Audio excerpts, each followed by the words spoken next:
Ini fakta atau mitos?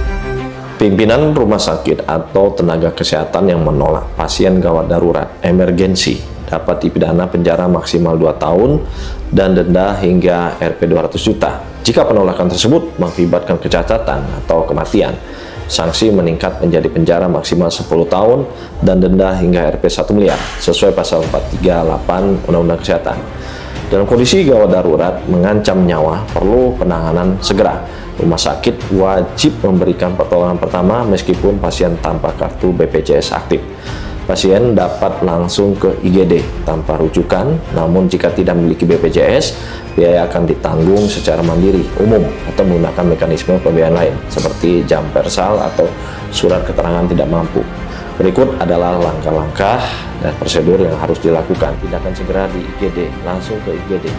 Bawa pasien ke instansi gawat darurat IGD, rumah sakit terdekat, terutama RSUD atau RS yang bekerjasama dengan BPJS. Sampaikan kondisi darurat, informasikan kepada petugas bahwa pasien dalam keadaan darurat. Contoh, sesak napas berat, tidak sadarkan diri, nyeri dada, perdarahan hebat. Dokumen yang dibawa, bawa KTP, kartu keluarga, KK, dan SKTM jika ada. Hal penting, satu rumah sakit dilarang menolak pasien darurat meskipun BPJS non-aktif sementara. Pastikan pasien mendapatkan pelayanan awal di IGD terlebih dahulu. Ketentuan ini merujuk pada peraturan Kemenkes yang diterbitkan Surat Edaran SE nomor HK 0202-D-539-2026 tentang larangan penolakan pasien dengan status kepesertaan JKN non-aktif sementara.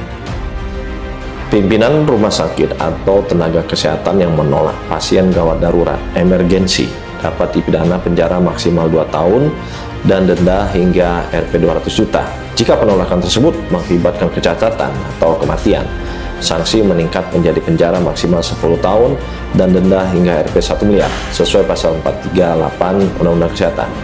Dalam kondisi gawat darurat mengancam nyawa, perlu penanganan segera. Rumah sakit wajib memberikan pertolongan pertama meskipun pasien tanpa kartu BPJS aktif. Pasien dapat langsung ke IGD tanpa rujukan, namun jika tidak memiliki BPJS, biaya akan ditanggung secara mandiri, umum, atau menggunakan mekanisme pembiayaan lain, seperti jam persal atau surat keterangan tidak mampu.